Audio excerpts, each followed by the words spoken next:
Hello, everyone. Today I'm here with Kathrin Weber, the founder of Blazing Shuttles and one of the most influential voices in contemporary handweaving when it comes to color and painted, or as she calls them, space-dyed warps. For more than 30 years, Kathrin has been exploring relationships between color, structure, and process, inspiring thousands of weavers, especially in the United States, to approach weaving in a more intuitive and expressive way. In this conversation, we're going to talk about her journey, her approach to color, and what happens when you start treating the warp not just as a structure, but as a canvas. Kathrin will be joining us in the Netherlands for Weef 2026. Yay! And she will share her work and approach with the Dutch weaving community. And in the days following the event, she will also be teaching a workshop, offering participants the opportunity to work directly with her methods, and with her materials. So for those interested in color and process and the expressive potential of weaving, this is a rare opportunity to learn from one of the most influential voices in contemporary hand weaving.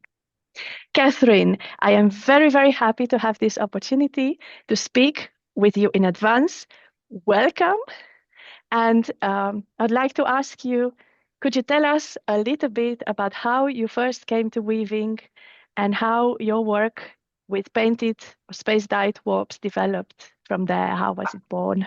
I'd be glad to. Thank you so much for that lovely introduction. I appreciate all the kind words, and I am so excited about coming to the Netherlands. So, thank you for the opportunity to come and meet new people and share whatever I have that's worthy for you people. So I started weaving in 1975, and it was just on a little frame loom. And little by little, I had the opportunity to move into the floor looms. I went through a wonderful program here in the mountains of North Carolina that is a professional weaving program. So for 2.5 years, we learned everything you could cram in that had to do with structure and weaving techniques. But it also, we learned about design, we learned about dyeing, we learned a little about spinning, not much. And but we also learned marketing and photography and studio setup and the things that we would need to be able to make a living doing this. Not just the craft, not just the art, but the structure that would help us make a living. So I graduated from that program in 1980, and I've been doing it ever since. So that's 46 plus years. And I will say it's wonderful all the things that someone can teach you, but you learn so much more when you're actually doing it. Whatever they teach you is just the groundwork for what you need to know.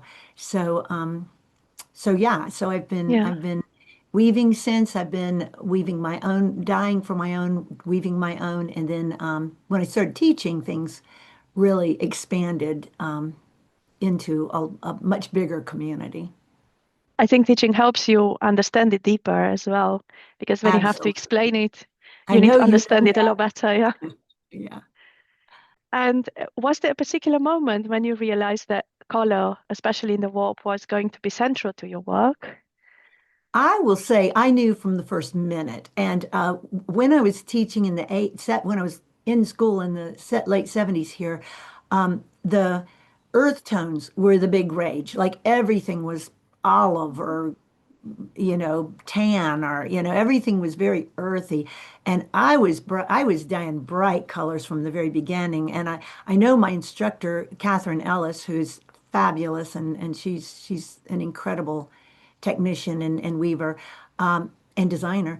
But she was a little surprised, I think, at the colors I was using because I went full on from the very beginning. So when I was able to take the dye classes, I just couldn't get enough of that. I will say that here where I live, cotton is king. Cotton is absolutely the yarn that we almost all use. And there are a few people who use wool, but it's mostly cotton. So the dyes I use are the MX fiber Procyon, and they are for cellular. So that's what I dye.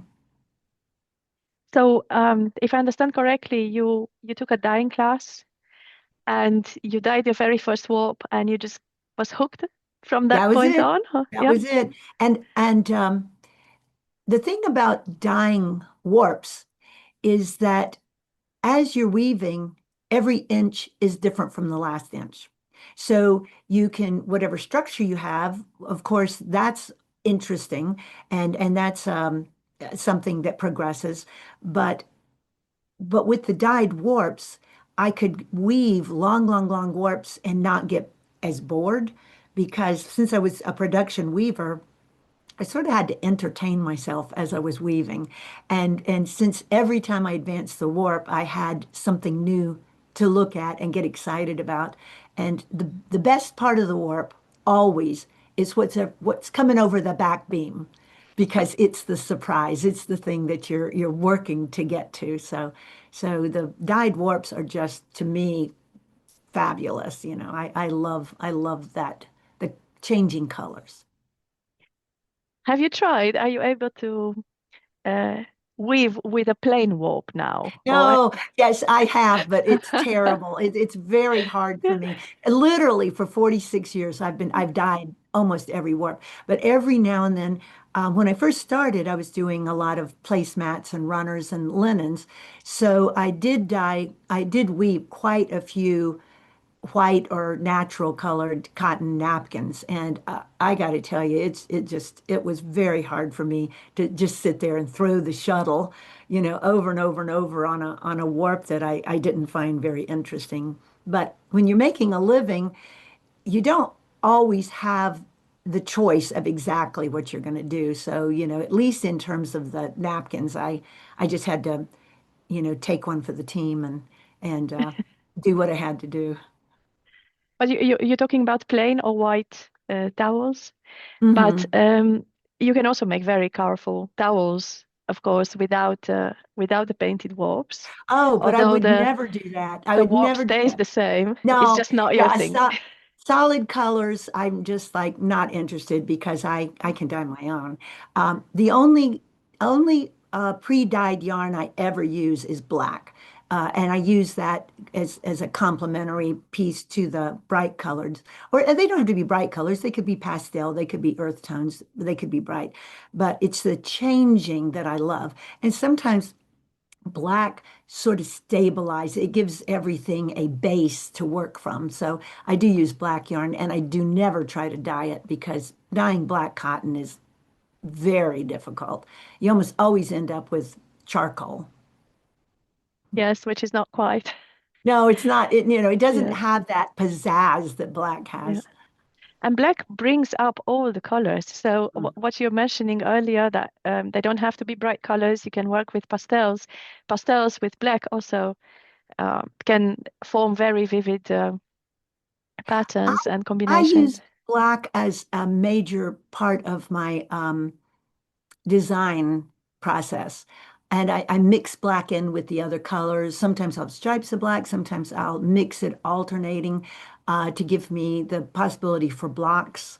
But black to me is a real tool to work with the space dyed colors because it's if you have one color that's not changing color, if one thing that's stable through the entire piece, it kind of carries along all of the colors that are changing as it goes.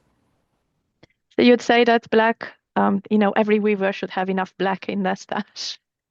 I'm definitely bringing some black with me just in case we Yeah. need more. Oh, great, great, lovely. How do you see the relationship between color structure? You're talking about combining black with the painted warps. Are there also other uh, tricks that you go to often Yes. that are And foolproof? I will tell you when I Mm, first started, well, let me back up just a little yeah. bit. When I first started, I was just dyeing for myself. I was just Mhm. dyeing and weaving. And I did it for so many years that I experimented with lots of ways to use the dyed warps. And one thing I found that was so interesting is to not just dye one. I never put on a single warp. I mean, rarely have I ever put on a single warp. But when you're dyeing, you have to dye them separately. So you have all these different warp chains that then you need to be able to put on the loom in a system that you it goes on smoothly and evenly, good texture, no tangling. You know, you don't want to drive yourself crazy while you're trying to get the warps on. So I tend to work with several warps at once. And because I'm using several warps, I can alternate the colors, which then allows me to do blocks in, say, rep weave or turn-tackete or, any of the weave structures that require alternating colors. Um, and black is always something that makes the other colors pop.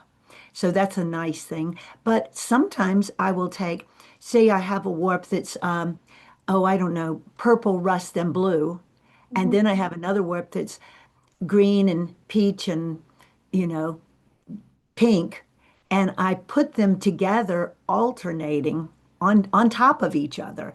And then that creates little blocks of, say, a little block of purple in a green background or whatever. So as the colors are changing in the two warps, you have all these sort of serendipitous surprises coming up that is just it's just thrilling, as you're weaving to go, oh my gosh, look, this is about to happen. This is about to happen. And I can dye in such a way that I visualize that beforehand, that I set the colors up knowing which ones are going to interact. Um, but it's also fun to just take two warps and just put them together and go, we're gonna let the universe decide here what happens. And it's just it's to me it's so much fun. I still get after all these years, I still get really excited as the possibilities arise. And other than black, have you experimented with white? What do you think about white? I don't use white much because white tends to wash out color. Black, makes everything pop, and white tends to bring everything Mellows, yeah. down. And if you want to, I mean, there's a situation where that's what you want, and I just feel like there's never a right or wrong answer, but it's what are you going for? What do you want to use the finished fabric for? What's the purpose? And so I would use other colors based on, that I'm trying to bring down the level of pizzazz, just to make something maybe a little more comforting. And I will say when I'm teaching, or when now, oh, I was going to say this a minute ago. So I started out just dyeing for myself. And then when the Facebook came about quite a few years ago, I was posting pictures of my dyed yarn online, and I started having people from all over the US asking me if I would dye warps for them. And I had really not done that before. I really had always just dyed for myself. But at that point, I'd been doing it long enough and I was ready for a change. And I was like, yeah, I could do that. So I started dyeing for other people and shipping it all around. And then I realized I was shipping all over the world at that point. I was shipping quite a bit to Singapore and I was shipping to Greenland. I mean, I was shipping everywhere. And but I realized people didn't really know how to use these warps other than the standard way of just putting on a single warp and letting it happen. And that's when I started teaching because I was like, okay, I've got to show people some more exciting ways to use space dyed painted warps. And so that's when I started teaching. Interestingly, because everybody's got a different aesthetic, I have quite a few people that love to mix their warps with, say, eggplant or forest green or, not black, but colors that work within their what they like. And so it's always interesting to me to see what other people do. And I find that as exciting as doing it myself enjoying how other people I approach think color. it's quite interesting because everyone has a particular way of working with color and a particular way of experimenting with color and experiencing color. And what you would do with your warps is not the same as what a student would do with your warps. And I can Exactly. imagine that it's quite also gratifying, but always interesting to see what somebody else makes with, what ultimately is your baby, right? Exactly. Yeah. Exactly. I always feel like we're just co-creating. And Yes. I'm making the ground level, but then they're turning it into their own. Now, as students, I really do try to I do ask people to follow the system I have in place because there's a particular thing I'm trying to teach them. But what they do afterwards is what I really find exciting because after they understand the concept I'm trying to teach them, then they go, oh, wow, I could mix that into what I do in this way. And it's certainly not anything I would have done because they're using all of the experience they bring to the table to work with techniques that are what I'm teaching, but they use in a different way. So that's just so exciting. Yes, yes, it is. The way I tell my students is that the warp, your painted warp is the background of your painting. Hmm. And what you come to do with it, with the weaving patterns and the weft and all the combinations and how you thread it, that's your foreground. And that's what you create on the background. Exactly, exactly, Yeah. exactly. And when mine are set up, when my students are set up, I do ask them because we're set up specifically for two block weaves. And so, because four shaft straight draw is all you have to have to experience the things I ask them to do. And I ask them to start out with a plain weave and then go to a rep, which is, I mean, not rep, to a rib, which is just the heavy yarn, just a single Hmm. shuttle heavy yarn, and then to a rep, which is the heavy and the fine to start working with blocks, and then to the turn tackete, which is really fun because a lot of people haven't used it before, and it's magic. It's just magic what you can do with turn tackete. And then try twill. Then if they want to try double weave. So there's five or six different things that I say, try a little bit of each one of these things, and then decide what you want to do with the rest With the rest of of the warp. right. Yeah. Yes. So it gives a lot of options, certainly. Yeah. Do you find that even after so long, you might still be sometimes surprised by what you get while weaving, that it hasn't turned out as you expected? And if yes, how do you approach that? I actually love it. I love it because my feeling is there's only so much in your head that you can pre-plan. I mean, there's you just have a limited ability to pre-plan. What happens is sometimes when things don't go the way you planned, then that gives you a possibility to do some creative problem solving to create something you never would have because it just wasn't in your head. But now you've you've come up against something you didn't expect. And that gives you have a couple of possibilities. One is you can go back and try to make it Mhm. what you had originally thought. Yeah. That's never my approach. My approach is, okay, this is an opportunity to move it into something I hadn't thought of as I do create and problem solving on this now, it's going to be better than what I had originally planned because I'm limited on what I can originally plan. But when you come up against something you didn't expect, that's your opportunity to move beyond what you had planned. And to explore something new. Yes. So I really do think of anytime there's an issue, I seriously think about it as an opportunity to create something more interesting than I had originally planned. This is very different from how many weavers work actually, Oh, because it's the very different. yes, a lot of weavers think of weaving like something, very exactly planned that has to be all planned out in the beginning, and you know exactly what you're going to do, and you know exactly how it's going to look. And to be honest, it does not appeal to me either. So I think we are I, kindred spirit in that way. But maybe could you tell for our viewers and listener what changes for you when you start working in a more open, color-driven way, so without planning much? well, What does it mean for you as a weaver? What does it give you?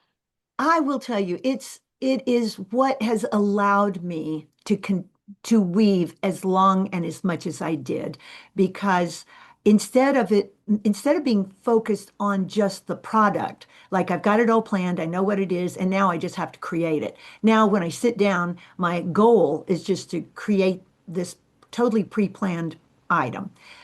I just don't think I could have done that for this many years and found it interesting. I love the openness of that each piece is a little different from the last piece. And even though for many, many, many years I went from doing the tableware to doing full-size blankets. I had a 72-inch AVL and with a fly shuttle, and I was weaving these big blankets, I and I just had to find them visually interesting to me, not just satisfying that I have tackled and I have this technical ability to do perfect work. I'm just more interested in the beauty of creating different things each time. So that's what's important to me. Um, One other thing is I will say in my classes, I can see there are people that are very, I don't know if resistance a word, but I will say anxious when I say, okay, we're going to sit down at the loom. We've got 3 warp chains. You have no plan except for what I give you a few guidelines of how we're going to approach this. But we are going to approach it with no paper, no computer, just basically here are the warp chains. Here's how I want you to approach it, and I'm going to give you an idea of how it's going to turn out, but Mhm. basically you're going to be surprised. So there are some people who are resistant to that, and they are the ones that are going to benefit the most if they will allow themselves to do it. Yes, if they open to stepping If, outside the if comfort they can zone. be open to Yes. it, they will be the ones who absolutely benefit the most from a system with which to play. And I think this is also a great benefit from attending a workshop because it kind of forces you to step outside your comfort zone and go beyond what you would experiment on your own, right? Oh, Yeah. exactly. Most of the things I do, they were basically just solving issues that I had while I was doing my own work. Not just the design, not just the finished design, but the way I go about a lot of things, it's because I was having issues. And so I was trying to figure out how to work everything. When I was doing the blankets, they were 2,000 threads in a warp, and I was putting on 30 yards at a time from front Gosh, to yeah. back through the reed. That's 60,000 yards of yarn that I was putting on at once. And I really had to work out a lot of techniques that worked for me. And they work just as well in a little short warp, but they're things I wouldn't have thought to do had I not been dealing with the mass of yarn that I was dealing with.